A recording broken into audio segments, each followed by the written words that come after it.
Welcome to Heart of the West, where every mark tells a tale. Dawn broke without fanfare across the Warner spread. The old rooster had long since given up its morning call. Frank had released the chickens years ago, letting them run wild as his heart had grown. The coop door hung askew, creaking on rusted hinges that sang a lonesome tune.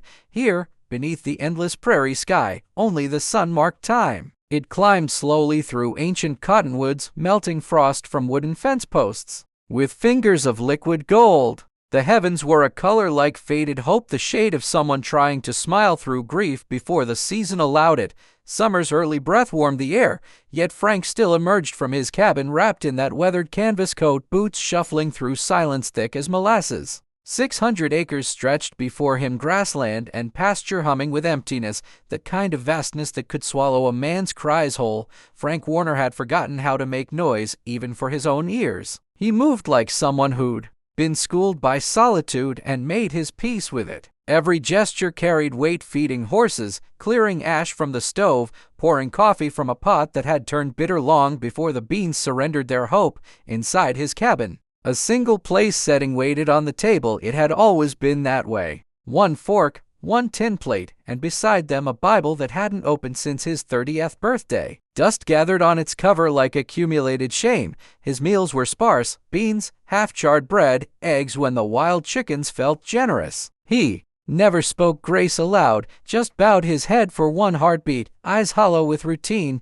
then ate in the hush of a home where joy had never taken root. 17 years without a woman's touch. That kind of emptiness settles into a man's marrow like winter cold, quiet, penetrating, permanent. Frank wasn't evil, wasn't dishonest, just forgotten. And perhaps that wounded him more deeply than cruelty ever could. The town once knew him. Well, Frank the Bull, they'd called him in younger days. He'd been wide-shouldered and wild-eyed, the sort of man women dared each other to notice. But that was before the preacher's daughter ran away with his brother. Before Frank stopped attending chapel, before he learned to sleep in the back room to avoid hearing echoes of her name in the walls.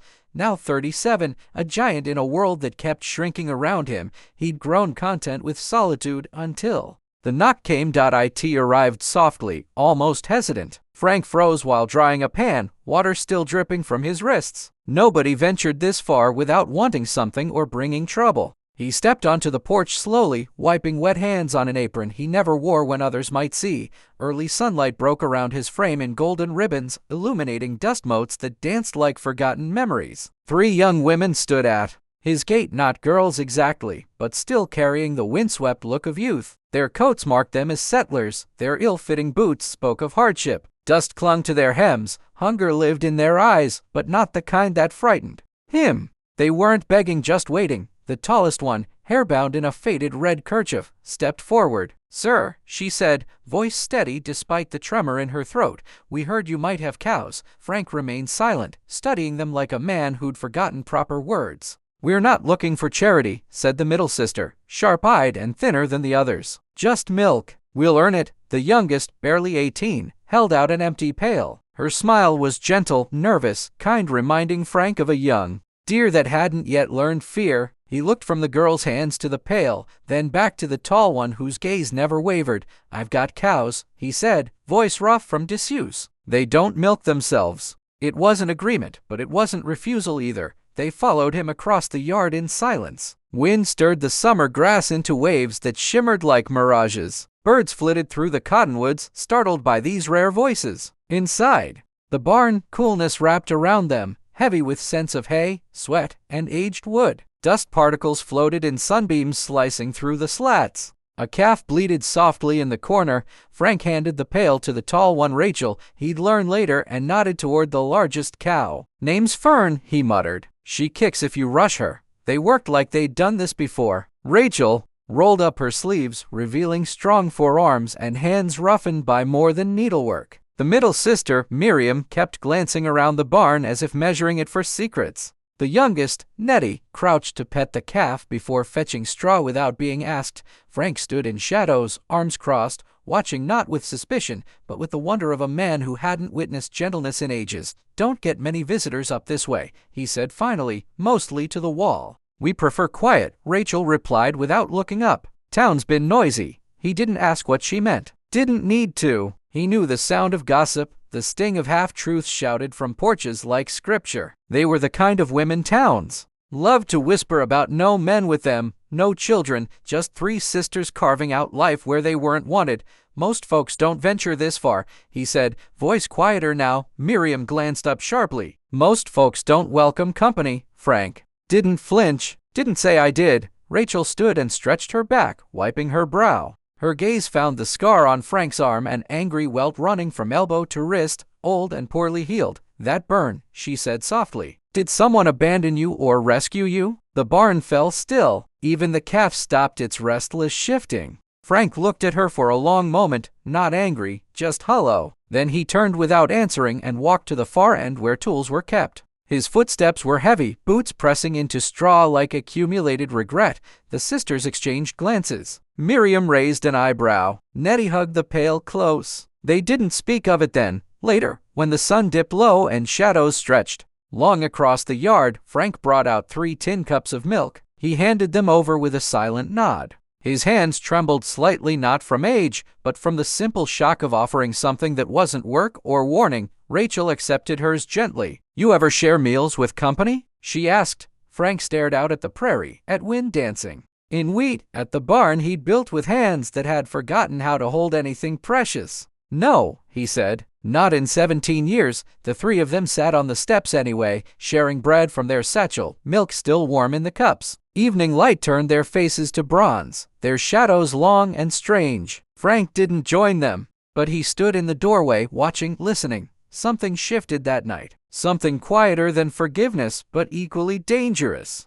It came not with thunder, but with 3 settler girls sitting on a stranger's steps, laughing about things they hadn't yet lost. And as the sun fell behind hills and wind curled soft against the walls, Rachel looked up once more and said, We'll return in the morning, if you'll have us. Frank didn't answer, but he didn't close the door either. By the time morning unfolded over Warner land, the girls had returned, boots damp with dew, laughter hushed by the vastness of sky. They carried no baskets, no men behind them, just the quiet resolve of women who'd learned not to wait for permission. Frank was already in the barn, hand on Fern's flank, listening to the cows' gentle breathing. He heard them before he saw them, the way wild creatures sense leaves bending before storms. His shoulders tensed not from anger, but from that old ache of having once been abandoned. Still, when the door creaked open and Rachel's voice floated in with the light morning, Mr. Warner, he didn't flinch, just nodded once, then returned to tending beasts who didn't ask questions.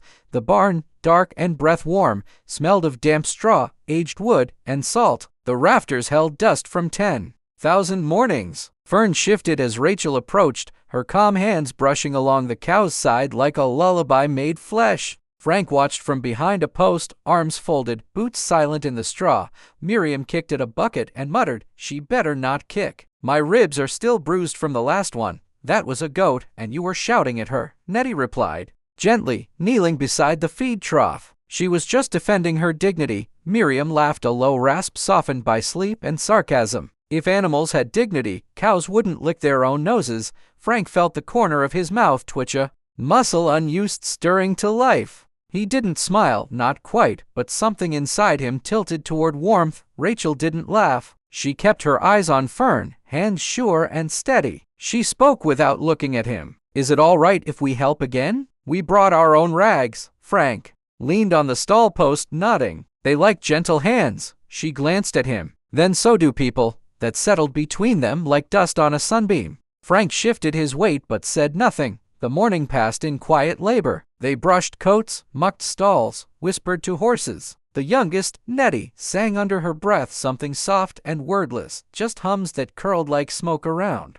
the beams. Frank found himself working slower, his ears tuned to that small melody. There hadn't been music in the barn since his mother died. At noon, they sat in the loft where sun spilled through cracks, painting golden bars across the hay. Miriam lay flat on her back, staring up at spider webs strung like silver necklaces. I used to think barns were only for men, she said. Then I realized men just think everything belongs to them. Nettie giggled, soft and apologetic. Rachel said nothing, arms wrapped around her knees, watching wind tug gently at cotton trees. Outside, Frank climbed the ladder last, a plate of cornbread in one hand, 3 cups of buttermilk in the other. He set them down without fanfare. Miriam smirked. You always feed your workers? Frank sat back against the wall, eyes half closed. Only the ones who show up. That drew real laughter from all three. It caught Frank off guard how rich it sounded. How sudden. It pulled something loose inside his chest, something he hadn't missed until now. He didn't know whether to feel grateful or afraid. You ever been married, Mr. Warner? Nettie asked, her voice feather light. Frank didn't answer.